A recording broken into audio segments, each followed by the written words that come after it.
Okay, the purpose of this video is to show you how to put on a tourniquet and how to anchor the skin accurately so you can get a good stick. So, whenever you're going to stick a patient, let's say I'm going to stick Richard's hand here. I'm going to put my tourniquet 6 to 8 inches away from the entry site. That gives you enough fill so that you'll have nice big veins. Now, if Richard did not have any hair on his arm, this would be a little easier, but he is hairy. Sorry. And what we're going to do with that is not try and put the tourniquet and rub his skin and tear all of his hair out by the roots. So what I'm going to do here, I'm going to make these even, then I'm going to make an X. The one that's in front is the one that's going to go up and under.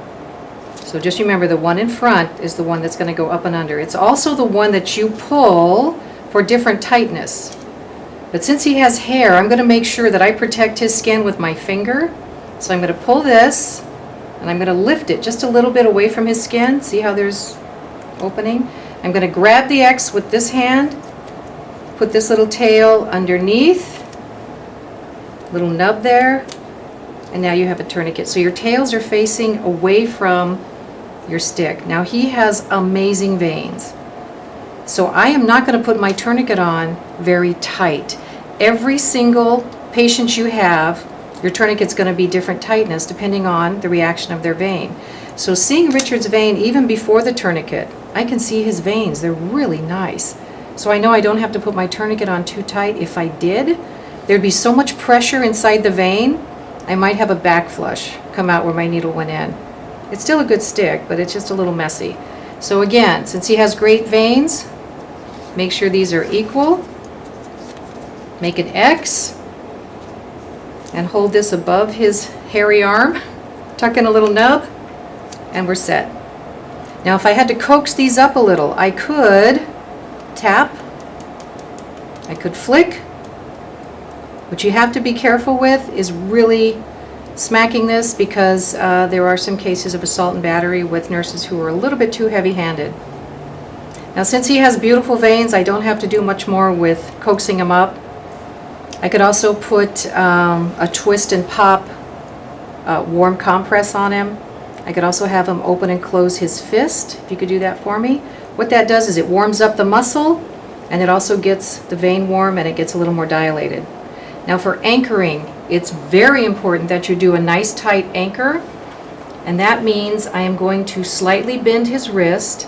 I'm going to pull the skin tight and make sure that my thumb is below the level of his knuckle, because I want this whole area here free, because I'm going to do a low entry, 15 to 30 degrees, and I don't want my thumb in the way. Otherwise I'd have to lift my needle over it, and my angle would be way too acute. So I have to make sure that my thumb is below, and I bend it a little, nice tight skin, easy to get an IV through the skin. Also, he's a guy, his skin's going to be tougher. So put that into the equation so that you're not putting too light of a touch on there. But your entry should be efficient, it should be quick. Don't drag it out too long, because then it hurts even more. So a quick, efficient entry, and you'll have it. So that's your tourniquet for a hand or a wrist. He has a beautiful vein here also, but he's hairy, so you'd have to, it's right there. I don't know if you guys can see it, but you can see it better from my angle. The further up you go for an IV choice, the further up your tourniquet will go. Remember, you have a 2-minute tourniquet time for IV start and a 1-minute tourniquet time for phlebotomy, which brings us to the anticubital area. If I wanted to get my veins to pop up in this area, remember this is the anticubital fossa. There is no anticubital vein. There's the cephalic here, cephalic is here, your median cubital, and your basilic. So there's 3 different choices in the anticubital fossa. Again, 6 to 8 inches away from my IV start. You can put it over. You can put it over clothes, over the gown. He also has a healthy vein here, so I know that once I get this tourniquet on, I can feel a very good median cubital. See how I'm going back and forth? You don't want to go up and down. You don't have any contrast. I want to feel the speed bump. It goes low, high, low. So that's what you're feeling this way. He does have a good basilic, and he has a really good median cubital right here. So what we're looking at, best choice. These two are very good choices. I would leave this as my last choice because there's a lot of anatomy underneath this. What am I feeling right now? The brachial artery. There's also a big nerve branch under here. So this would be my last choice. It is usable. You just have to stay very superficial. So I would probably use either the cephalic or the median cubital. Either one for a blood draw would be excellent. But again, he has very large veins. I do not have to put this tourniquet on very tight. So once again, make sure they're even. Make an X. And the one that's in front is going to tighten or loosen it. Trap it, little nub underneath, and your tails are away from your sight. If you do it backwards, they're going to hang in your sight and it's going to be a problem. If I'm going to anchor this area, I want to grab my whole arm and pull down with my thumb. Again, my thumb needs to be far enough away so when I start my blood draw or IV, I don't have to go up and over my thumb and change the angle. So it'll be straight in. If you need to go further down, that's absolutely fine. Look how much anchoring I get, even this far down. It works very well. So you don't have to be right on top of it.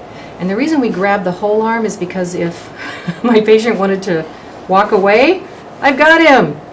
We don't do this, because if he wanted to walk away, he would just walk away. And also, this is quite a danger. If I start and he moves, I stick myself. I could skip off his skin. I want to have more control. And your patient, I think, is more comfortable when you have a hold of him and you're not afraid to touch him. I mean, not like a death grip, but make sure you got a hold of him. And just anchor that skin tight. I cannot tell you how many sticks go bad when you forget and you loosen it and you've got the skin folding in front of your needle, and it's very hard for the patient. It's painful and it's a hard stick. So you have to have nice, tight skin when you go in. Please be careful with your elderly. They may have arthritis in the knuckles. Be careful that when you pull the skin down, you do it gently.